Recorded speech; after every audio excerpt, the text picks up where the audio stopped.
E aí a notícia que saiu agora é de que o Felipe Luiz procurou a diretoria do Flamengo pedindo a compra do Schola, em definitivo. E aí a notícia hoje é que o Flamengo vai comprar, gente, 2,5 milhões de reais. Nós estamos falando de 450 mil dólares para o clube que tem praticamente 1,5 bilhão de faturamento. Para um clube que paga 7 milhões de reais, 7 milhões de reais, no destaque do Náutico, que nunca deu em nada. 7 milhões de reais. Eu falei destaque, talvez a palavra seja forte, porque eu não sei se era destaque. Mas um cara do Náutico. E faz um cu doce gigantesco para contratar um moleque nigeriano, que, ou seja, já trouxeram de lá, de longe pra caralho, que tá dando resultado, que tá comendo a bola na base. Um cu doce danado para pagar 450 mil dólares.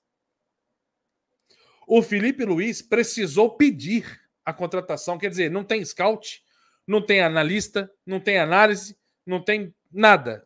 O técnico pediu. Se fosse um técnico idiota, o Schola estava indo embora. Claro, no futebol, o futebol ele não tem espaço para engenheiro de obra pronta. Não cabe engenheiro de obra pronta no futebol. O futebol é momento. Pode ser que o Flamengo compre o Schola agora e ele não vire nada. Não vire nada. Seja 2,5 milhões de prejuízo. Pode ser. Mas também pode ser que o Schola seja comprado por 2,5 milhões agora de reais e seja vendido daqui a 2, 3 anos por 50 milhões de dólares. Sei lá. Dinheiro pra cacete.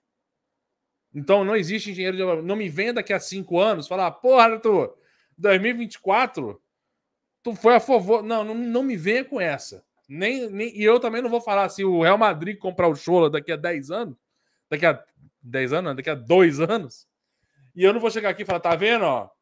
Eu já sabia. Eu já sabia. Não é. Não, o futebol não cabe engenheiro de obra pronta.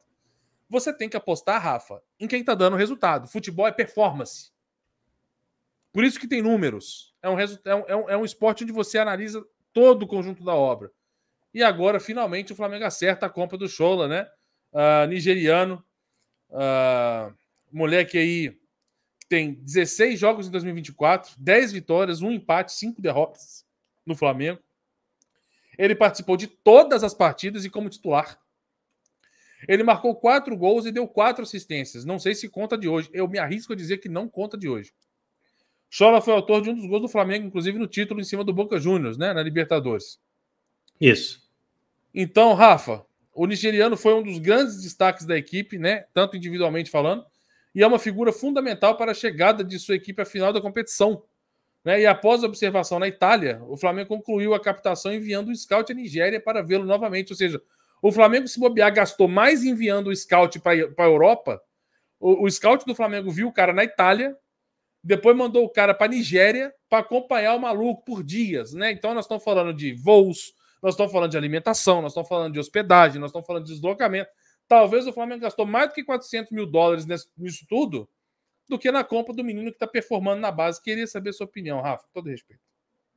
Vamos lá. Primeiro, o Arthur já bateu aí na diretoria, então agora eu quero fazer um elogio, né?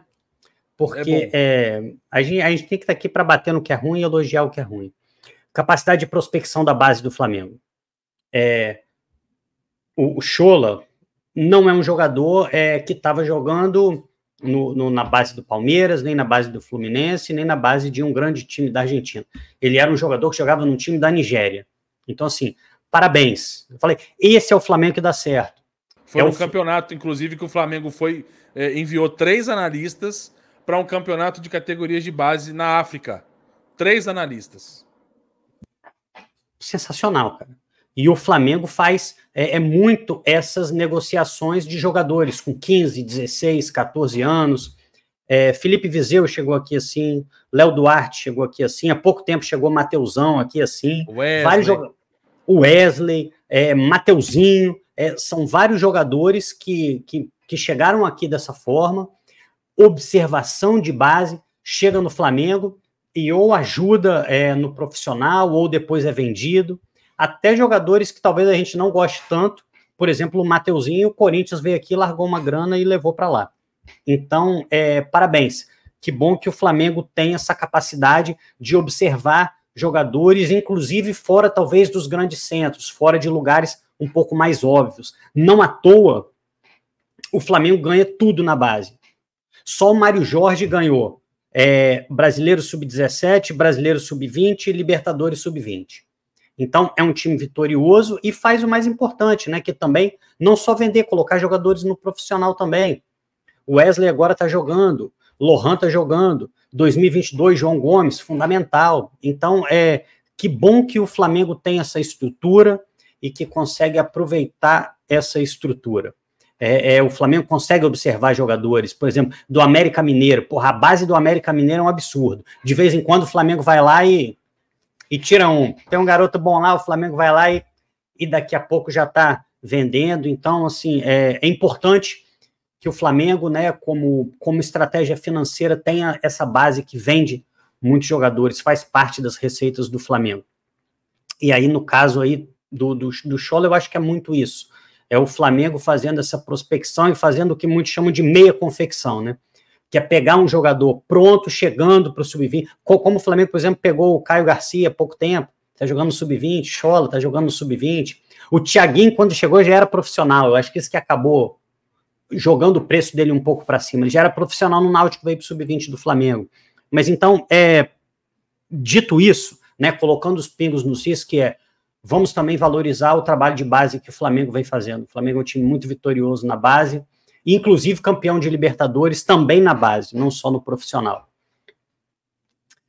O Scholler, como o Arthur falou, destaque.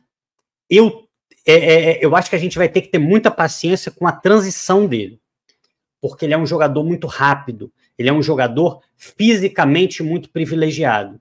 E jogadores que têm muita força física, muita velocidade, às vezes, quando chegam no profissional, têm um pouco de dificuldade, porque vão enfrentar jogadores que têm mais ou menos a mesma capacidade. Isso aconteceu visivelmente com o Vitor Gabriel. Vitor Gabriel, na base, era um monstro, o Muniz era a reserva dele, mas ele muito forte. E aí, quando ele chega no principal, ele passa a ter um pouco mais de dificuldade. O Scholler, para mim, é bom jogador, não tem aquele toque diferente, mas ele é muito voluntarioso, muito rápido, faz gol. Como o Arthur lembrou, fez gol, inclusive, nessa Libertadores importantíssima do Sub-20 que a gente conseguiu. O outro gol foi do Lohan. Mas é um jogador que está sempre ali tentando e, como o Arthur falou, para o Flamengo, o valor vale muito a pena, cara.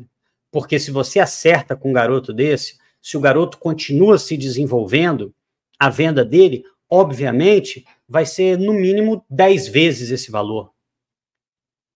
Paiva Lucas, né? Lucas, tomada de decisão. Tomada de decisão dele realmente precisa melhorar. Mas assim, qual jogador está pronto também no Sub-20? A gente vê isso. O Wesley toma decisões horrorosas e já está no profissional há algum tempo. Então, é um jogador que a gente pode, sim, dar uma lapidada. Porque tem capacidade física, tem disposição. É um jogador interessante. Acho que o Flamengo vai bem nessa. E acho que vai bem o Felipe Luiz também. Quem pode dizer melhor sobre um jogador do que um treinador e ainda mais com a capacidade do Felipe Luiz? É lógico, o Flamengo vai ter analista de desempenho ali também pronto para fazer algo. Mas, além de tudo, a opinião do Felipe Luiz acaba tendo um peso diferente na hora de contratar um garoto, né?